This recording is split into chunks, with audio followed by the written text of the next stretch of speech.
Je m'appelle Bruno Deleuzen. Alors, moi non plus, hein, je suis comme vous hein, pour ça. Je n'ai pas appris du tout l'entrepreneuriat, la vente, etc. Parce que dans les études, les écoles d'ingénieurs, ce n'est pas du tout le genre de choses qu'on apprend. J'ai appris, je pense, plutôt comme vous, par contre, une certaine rigueur. Pour différentes raisons, je me suis orienté très rapidement dans la vente après avoir quitté l'école des mines. J'ai pratiqué ça pendant une quinzaine d'années dans des entreprises qui vendaient essentiellement des services informatiques, on va dire, en tout cas des services. Et puis, ça fait maintenant une vingtaine d'années que j'ai monté mon activité. Donc voilà, je suis un peu comme certains d'entre vous sans doute, un indépendant ou une petite entreprise, cabinet de coaching dans le domaine plutôt du B2B et sur les services.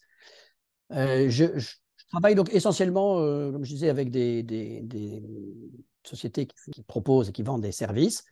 Et puis, depuis plusieurs années, une concentration importante sur les professions libérales et en particulier les cabinets d'avocats. Alors, sans citer trop, je peux dire que je travaille par exemple à un cabinet qui fait 25 personnes, qui est le cabinet Gramont, et je travaille aussi avec un certain nombre d'indépendants ou des petits cabinets de deux ou trois avocats ou avocats collaborateurs, etc. Enfin, voilà.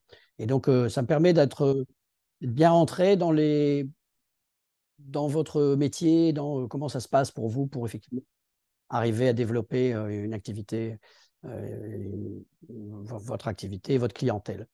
Alors, avant qu'on commence, je voudrais vous demander, dire pour vous, alors on parle bien du premier rendez-vous, hein, on parle du rendez-vous que vous avez eu, par exemple, à travers Avocat Juste. Vous avez un premier rendez-vous avec une première consultation avec votre client. Et ce que vous aimeriez, c'est que ce ne soit pas juste un one-shot, mais que si possible, en tout cas, s'il y a du potentiel, vous aimeriez qu'en effet, ça se transforme derrière en il vous confie son dossier, il vous confie une mission, il vous demande un accompagnement, etc. Enfin voilà, vous aimeriez que ce soit le début d'une collaboration et non pas juste un one-shot. C'est quoi le plus compliqué peut-être? C'est quoi les challenges? Quoi les freins peut-être les plus importants? Il y en a un que je vois souvent qui est quelque chose autour de la posture de vente. C'est-à-dire comment je me positionne par rapport à mon client, sachant qu'il y a souvent, on va dire, si je prends deux extrêmes, il y a un extrême qui est dire bah, je veux tellement montrer mon expertise que je finis par prendre une position qui est un peu au-dessus et qui pourrait même éventuellement être vue comme arrogante, enfin être ressentie comme ça. Ça, c'est une position. Et puis une autre position, c'est comme je suis en train d'essayer d'avoir du business, en gros, je me mets au contraire tout petit et dire monsieur le client, madame la cliente, est-ce que vous auriez quelque chose, pour moi pour manger? Donc deux postures qui sont des postures déséquilibrées. Ça, c'est le premier sujet. Le deuxième, c'est que pour arriver effectivement à ce qui est une suite, bah, il faudrait que vous ayez des informations, que vous ayez compris. Est-ce que vous avez suffisamment compris? Est-ce que ça pourrait être ça le frein pour bien avancer? Le troisième, c'est même une fois qu'on a compris, même une fois qu'on voit peut-être vers quel genre de choses on pourrait aller, bah, pour avancer, il faut qu'il y ait une étape suivante. Et peut-être qu'une des difficultés, ça pourrait être d'arriver à définir cette étape activable, hein, on va dire actionnable pour être une étape suivante. Un quatrième, ça pourrait être bah, ce n'est pas évident, le client il va vous confier des choses qui sont importantes pour lui, hein, d'accord, parfois avec beaucoup d'émotionnel, etc. Et peut-être qu'il n'y a pas assez de confiance pour qu'il soit prêt tout de suite à aller plus loin avec vous. Et enfin, un cinquième qui pourrait être un autre. Ah oui, je voulais vous proposer peut-être juste avant qu'on commence, peut-être une petite chose qui pourrait vous aider. C'est juste pour que vous sortiez de ce webinaire avec des choses concrètes, vraiment des choses très concrètes. Si vous avez une feuille de papier devant vous, vous pouvez faire un truc très simple. C'est 4 cases. Une case, qu'est-ce que je vais arrêter de faire? Une case, qu'est-ce que je vais commencer à faire? Une case, qu'est-ce que je vais faire moins? Une case, qu'est-ce que je vais faire plus? Et au fur et à mesure de ce que je dirais, bah, vous pourrez en garder, de vous dire, tiens, voilà, ça, ce qui me parle vraiment. Et n'en mettez pas trop, parce que si déjà vous avez 4 grandes actions à la fin, ça sera pas mal. Alors, pour parler, allons-y. Pour parler de vente, en fait, il faudrait toujours revenir sur le client. Parce que finalement, celui qui, entre guillemets, qui va prendre une décision, qui travaille, qui fait l'effort, qui prend le risque, etc., c'est le client. Et donc la question, c'est pourquoi, qu'est-ce qu'il va faire, qu'il va acheter ou qu'il ne va pas acheter. Et en fait, il faudrait toujours avoir en tête qu'il y a 3 axes, vraiment 3 axes clés qui vont faire qu'il avance vers une décision. Il ne va pas forcément la prendre tout de suite, mais qu'il avance vers une décision. C'est qu'il avance sur quelque chose qui est au niveau de la relation. C'est-à-dire qu'effectivement, ouais, plus il est avec vous, plus il discute avec vous, a priori, plus il va être en confiance et plus il va certainement avoir envie de collaborer, parce que c'est ça le sujet, hein, c'est quand on vend un service, et qui est un service que vous allez assurer vous-même, comme moi, hein, ben évidemment, il faut qu'il y ait une envie, qu'il y ait une forme de presque de plaisir à être ensemble, à échanger ensemble, à travailler sur un sujet, etc. Ça, c'est le premier point. Et ça, tout ça, ça se développe. C'est bien pour ça qu'il y a des flèches, c'est qu'au départ, il n'y a pas de relation, et puis petit à petit, il y en a de plus en plus, et c'est ça qu'on va travailler à faire avancer. Le deuxième axe, évidemment, c'est la valeur. C'est-à-dire de dire les gens ne vont pas vous confier, vont pas vous payer pour faire un truc qui ne leur apporte rien, quoi, on va le dire comme ça. Hein. Donc, globalement, ça veut dire que forcément, en avançant avec vous, ils se rendent compte qu'ils voient qu'il va y avoir un bénéfice à travailler avec vous, qu'il va y avoir globalement quelque chose qu'on pourrait appeler un futur qui est meilleur pour eux, tout simplement. Et puis le dernier point, ça peut paraître un peu évident, mais il y a quelque chose qui est souvent un peu trop oublié, c'est de dire que tout ça, qu'il faut qu'il y ait de l'engagement. C'est-à-dire que globalement, les gens, ils ne sont pas se désintéressant totalement de vous, et puis d'un seul coup, vous ayant acheté quelque chose. En fait, c'est un chemin. Faire un achat, c'est un chemin. Et c'est un chemin qui fait que on va avancer, et plus on va avancer, plus on va avoir envie, effectivement, que ça donne lieu à quelque chose, et que ça devienne un projet, du coup, et que ça devienne un business pour le vendeur, on va dire, hein, pour l'avocat, que ça devienne une activité, que ça devienne une mission, etc. Donc, c'est cette chose-là que je veux beaucoup parler, parce que c'est vraiment... on doit, notre boulot, quand on est en situation de vente, notre boulot, c'est de faire des pas, hein, c'est vraiment de faire avancer notre client pour qu'il fasse ce chemin-là, hein, qu'on travaille sur la relation, on travaille sur qu'il comprenne la valeur qu'on peut lui apporter, etc. Mais lui faire ce chemin qui fait qu'on on est en train d'avancer ensemble. Et ça, je vais vous proposer 3 clés aujourd'hui pour travailler ça. La première clé, c'est 3 leviers. Un premier levier qui est un levier autour de cadrer, comment vous allez cadrer cette première consultation. Un deuxième levier, quelque chose autour de la co-construction, comment vous allez construire avec votre client la suite. Et un troisième qui est comment vous allez l'engager, comment vous allez le faire effectivement, faire les pas qui font que ça va aller jusqu'à un moment où vous confiez une mission. Cadrer, en fait, c'est la posture, c'est intéressant, c'est une posture de type leadership. C'est-à-dire que c'est vous qui allez prendre, hein, quand vous menez une première consultation, quand vous menez un entretien et que vous êtes dans une posture qui a un enjeu qui est de nature commerciale, vous allez prendre la main et vous allez mener les débats, vous allez mener comment ça se passe. Donc si vous dites, alors je vous écoute, vous n'avez rien cadré du tout. Donc c'est OK, c'est sans doute qu'à un moment vous allez écouter, je suis d'accord. Mais si vous commencez l'entretien en disant je vous écoute, qu'est-ce qui vous amène, vous n'avez rien cadré. Si vous dites, bon alors on va travailler aujourd'hui sur le trouver des préconisations pour ou des moyens d'action sur le sujet que vous m'avez évoqué, vous avez cadré de façon un peu fermée. Parce que, OK, ça veut dire que l'entretien, il est là juste pour trouver des solutions. Mais il n'est pas là pour dire qu'est-ce qu'on pourrait faire derrière.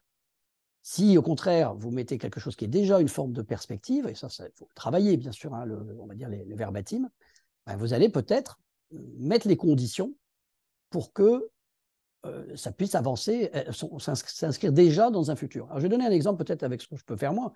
Moi, si je dis, pour donner quelques exemples, si je dis, allez-y, c'est quoi les difficultés que rencontrent vos commerciaux aujourd'hui, par exemple? Je les cadrais. Et je les cadrais sur quelque chose qui est assez fermé quand même. C'est déjà les commerciaux. C'est pas forcément. J'ai déjà exclu l'organisation commerciale, par exemple. J'ai déjà exclu la façon dont on a organisé les actions de vente, etc. Donc, pourquoi pas, mais je l'ai cadré. Si je dis à l'inverse, comment vous voyez vos 3 prochaines années et à votre avis, quels sont les grands enjeux commerciaux qui vont se manifester, auxquels vous allez être confrontés, à l'inverse, je suis en train de cadrer sur quelque chose qui est assez large et je suis en train, quelque part, de faire passer un message subliminal qui est de dire peut-être que je peux vous accompagner pendant 3 ans. Et donc, dans un cas, je suis peut-être en train de dire qu'est-ce que je peux faire là tout de suite. Et puis, dans un cas, je suis en train de cadrer sur peut-être, je suis déjà en train d'ouvrir un champ qui est plus large. Et donc, c'est la même chose pour vous. Je veux dire, cette première consultation, il faudrait que dans votre cadrage, elle soit vue comme une première étape. Et donc, c'est la façon dont vous allez le dire, dont vous allez la présenter, qui va faire que les gens vont se dire, c'est une première étape. Ça ne veut pas dire qu'il y en a forcément une autre, on ne sait pas ce qui va se passer derrière. Mais enfin, en tout cas, on est en train de se positionner, de cadrer dans quelque chose qui est plus large que juste l'heure qu'on va passer ensemble. Il faudrait aussi, parce qu'on en reparlera derrière, il faudrait aussi qu'elle positionne le fait qu'on va co-construire. Que vous n'êtes pas juste là pour écouter et puis dire des trucs, d'accord, mais que vous êtes là pour co-construire. Et si vous arrivez à bien le cadrer, ça veut dire que vous avez pris effectivement, d'abord, vous avez pris les manettes, d'une certaine façon, de la réunion. C'est vous qui allez la diriger, donc c'est vraiment très important pour la suite, quand on parlera d'écoute, etc. Et puis, ça veut dire que vous avez déjà donné un petit peu le terrain de jeu, voilà, comment ça va se passer. Alors concrètement, tout simplement, je veux dire, c'est à vous d'annoncer l'ordre du jour. Quand vous êtes en posture commerciale, vous prenez les manettes, hein, vous prenez les rênes de l'entretien. Et ça, vous le faites quand vous êtes en position aussi d'expertise. Hein. Je pense que c'est plutôt vous qui prenez aussi, c'est vous qui posez les questions, c'est vous qui, etc. Et il faut le faire aussi. Parfois, les gens hésitent quand c'est dans la de nature commerciale, comme si c'était le client qui devait toujours dire ce qu'il a à dire, etc. Mais non, c'est vous qui prenez les manettes aussi. Donc, peut-être que vous allez annoncer quelque chose de l'ordre, et là, je ne vais peut-être pas rentrer dans le détail là, mais vous allez annoncer quelque chose de l'ordre de, ben voilà, suite à votre prise de rendez-vous, et j'ai lu votre brief, etc. Donc, ce qu'on va faire aujourd'hui, c'est qu'on va faire ensemble, peut-être, hein, on va faire ensemble un diagnostic un peu plus précis de ce qui se passe, etc. Et puis, derrière, moi, je vous ferai une ou des préconisations de plan d'action. Et puis, on regardera ensemble si, dans quelle mesure, je peux vous aider aussi pour la suite. Ah oui, vous allez dire quelque chose de ce genre-là, quelque chose qui annonce déjà que, en effet, ça fait partie du dialogue que vous allez avoir aujourd'hui, qui est de dire que peut-être, hein, on est très prudent à ce moment-là, mais peut-être, en tout cas, on ouvre le champ sur le fait qu'il puisse y avoir des choses à faire derrière, que le client puisse avoir besoin d'aide, qu'il puisse avoir besoin d'un accompagnement, etc. Donc simplement, on ouvre ça. Voilà, j'annonce un ordre du jour dans lequel s'inscrit le fait que c'est une étape, hein, c'est peut-être le début de quelque chose, et s'annonce le fait qu'on est là pour travailler ensemble. Alors juste sur ces sujets-là, sur ce sujet-là déjà qui est le cadrage, peut-être si vous, pour ceux qui ont cette feuille sous les yeux, qu'est-ce qui est peut-être le plus important, sur lequel vous dites vraiment, ah oui, bah, attention, ce que je vais commencer à faire, c'est que je vais prendre la main vraiment bien, et déjà je vais cadrer correctement cette réunion, je vais faire plus et annoncer, faites plus attention peut-être à mettre du ensemble. Enfin, voilà, je vous laisse voir ce qui vous parle le plus à vous. Alors, deuxième point, quelles sont les modalités concrètes en fait, de votre première consultation? Parce que ça va avoir un impact sur ce qu'on peut faire en termes de co-construction. Et en particulier, est-ce qu'elles sont gratuites ou payantes? En général, on va dire. Est-ce que vous êtes plutôt seul ou est-ce que vous êtes accompagné? Et est-ce que ça se passe en présentiel, en visio ou au téléphone? C'est pas très facile de faire de la co-construction, enfin c'est moins facile quand même de faire de la co-construction au téléphone. On peut la faire très facilement, enfin on peut la faire en présentiel comme en visio, ça marche assez bien. Hein. On arrive, on se voit, on voit comment l'autre réagit, on voit si ça a l'air de le gêner, pas de le gêner, etc. Enfin on voit comme beaucoup de choses, hein, beaucoup de non-verbal, etc. Au téléphone, c'est quand même beaucoup plus difficile.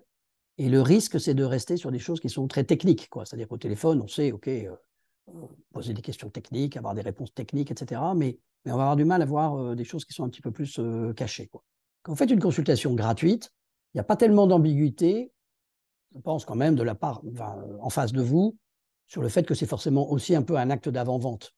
J'ai envie de dire que c'est un peu plus facile que quand vous faites une consultation payante, où là, il y a quand même un vrai enjeu, c'est que, d'une certaine façon, la personne, elle doit en avoir pour son argent. C'est-à-dire que une consultation payante doit être, entre guillemets, autoporteuse. C'est-à-dire que même s'il ne se passe rien derrière, ça doit avoir eu du sens. Une consultation gratuite, c'est un tout petit peu différent. Pour avoir du sens essentiellement s'il se passe quelque chose derrière. Alors maintenant, ce que je voudrais travailler maintenant avec vous, c'est de dire, dans tous les cas de figure, de toute façon, vous allez co-construire, parce que vous avez envie qu'il y ait une suite, dans tous les cas de figure. Donc, vous allez co-construire quelque chose qui est de l'ordre de une vision partagée. Il faut que vous ayez une vision, il faut que vous partagiez finalement hein, la vision de ce qui se passe pour la personne en face, etc. Il faut que vous partagiez une vision de la valeur que vous pouvez apporter. Et il faut que vous partagiez quelque chose qui serait un projet. Du coup, concrètement, il pourrait se passer quoi? Enfin, concrètement, quelle est l'action ou quelles sont les actions juridiques qu'on envisage de mener, etc., etc. Enfin, il faut que ce soit concret. Et puis, bien sûr, quelque chose est-ce qu'il y a un accompagnement? Est-ce que globalement, dans ce que vous proposez dans vos préconisations, est-ce qu'il y a matière à aider votre client? Donc tout ça, ça doit être co-construit. C'est quelque chose qui va bien se passer. C'est peut-être ça que j'ai envie de partager le plus avec vous, c'est que ce à quoi les gens vont adhérer le plus, ce sont les choses sur lesquelles ils ont mis leurs pattes. Dès que vous co-construisez quelque chose avec quelqu'un, bah, vous lui permettez que ça devienne un peu son projet à lui.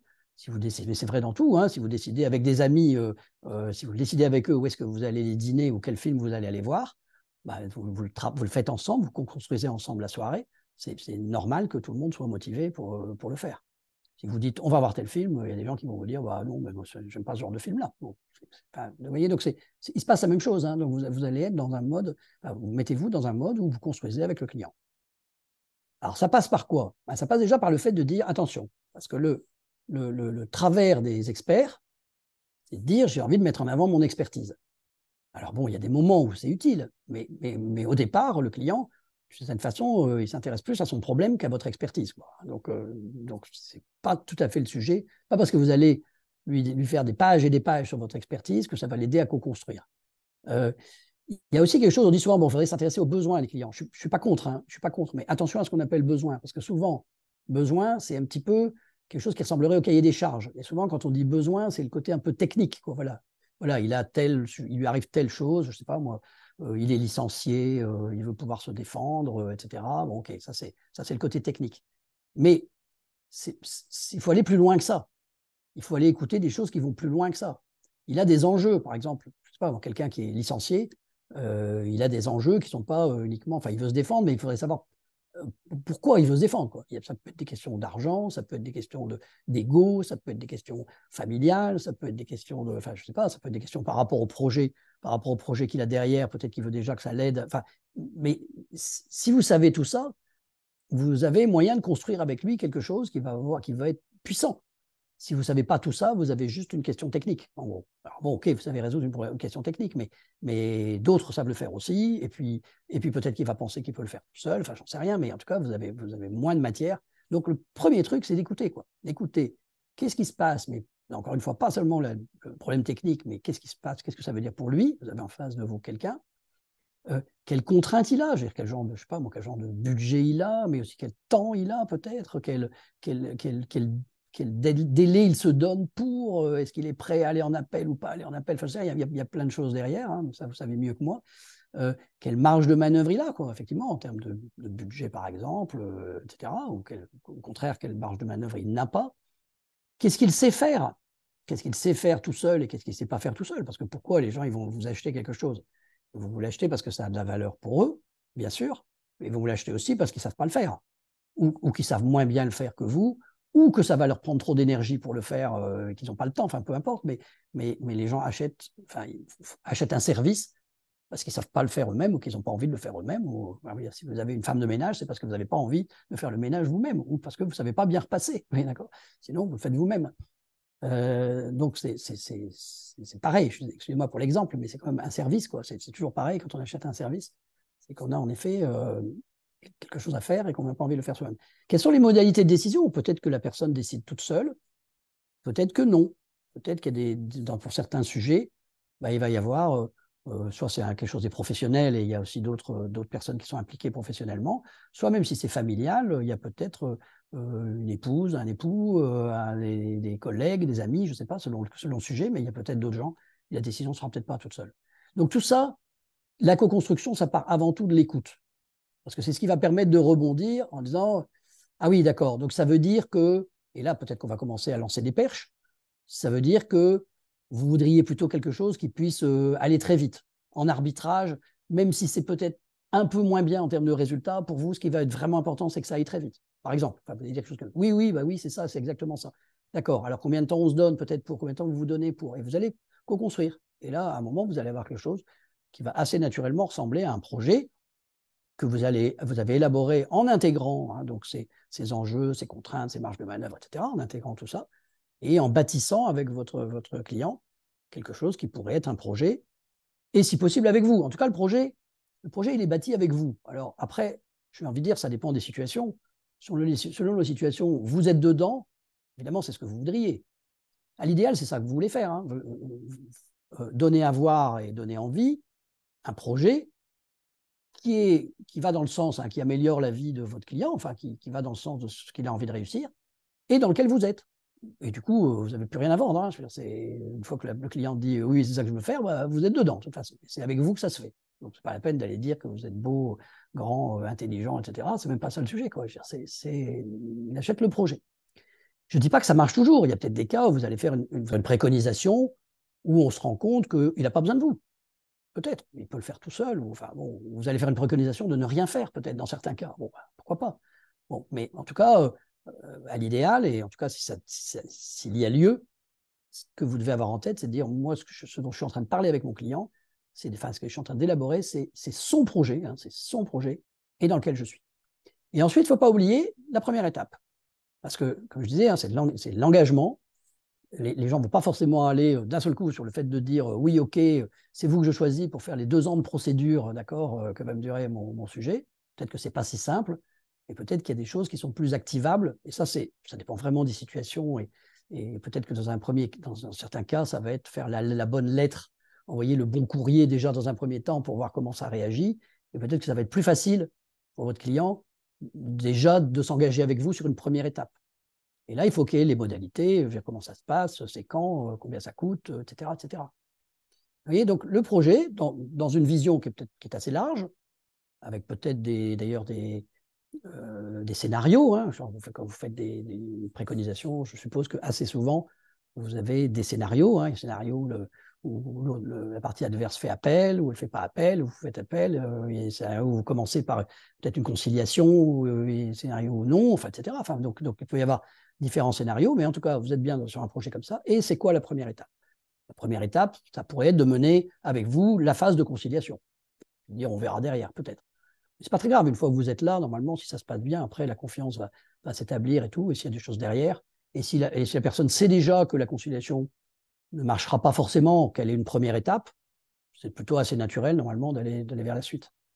Donc, sur la co-construction, qu'est-ce qui est le plus important pour vous? Est-ce que c'est écouter? Est-ce que c'est lancer des perches? Est-ce que c'est la première étape? Enfin, voilà. Sur quoi vous avez envie de vous dire, oui, oui, c'est là-dessus que je peux vraiment, que j'ai une clé à activer. Et enfin, le troisième levier, engager. Parce que ce qui est vraiment important, c'est qu'il se passe quelque chose. Et il ne faut pas oublier que décider, c'est quelque chose qui est difficile. D'accord? C'est pas parce que vous êtes convaincu de quelque chose, vous pouvez le voir même dans votre vie de tous les jours. Enfin, à partir du moment où il y a des enjeux, c'est pas parce que vous trouvez que cet appartement est génial que, hop, vous allez claquer des doigts et dire je l'achète. Quand les gens travaillent avec vous, je pense que dans beaucoup de cas, dans la plupart des cas probablement, il y a des enjeux pour eux qui sont importants. Il y a des enjeux financiers, il y a des enjeux émotionnels, il y a des enjeux de positionnement par rapport à d'autres. Il y a des moments où c'est important de gagner pour soi-même, où c'est important de gagner pour les autres, enfin, etc. Enfin, donc, il y a des enjeux qui sont importants.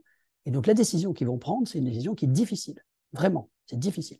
Mais comme beaucoup de décisions, hein, c'est pareil, si vous travaillez avec un directeur juridique dans une grande entreprise, le fait de décider de travailler avec vous, même s'il est convaincu, etc., bah, il est en train, quelque part, de jouer sa place, peut-être.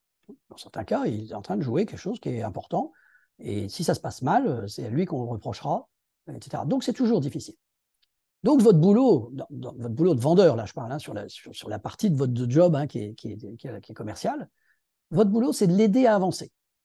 Je compare ça quelquefois à un guide. Enfin, voilà, si vous avez convaincu quelqu'un, vous êtes guide et vous avez convaincu quelqu'un que vraiment aller monter en haut du Mont Blanc, c'est quelque chose d'extraordinaire, qui va avoir une vue absolument géniale, qui va être super content de ce qu'il a fait, très fier de lui, machin, etc., etc. OK, eh ben, n'empêche qu'il va falloir le prendre par la main, hein, vraiment le prendre par la main pour l'aider à y aller. Hein, l'aider à trouver sur quelle pierre il va poser le pied, par quelle passerelle il va prendre, comment il va, etc. Il va falloir l'aider. Et dans certains cas, lui dire, bah, tenez, là, c'est peut-être plus facile, passer par cet endroit-là, ça va être plus facile pour vous. Et ça, c'est le vrai job du commercial. C'est d'aider, enfin, une fois qu'on a fait cette partie qui est de dire, lui donner à voir quelque chose qui va être bon pour lui, la deuxième partie, c'est l'aider à y aller.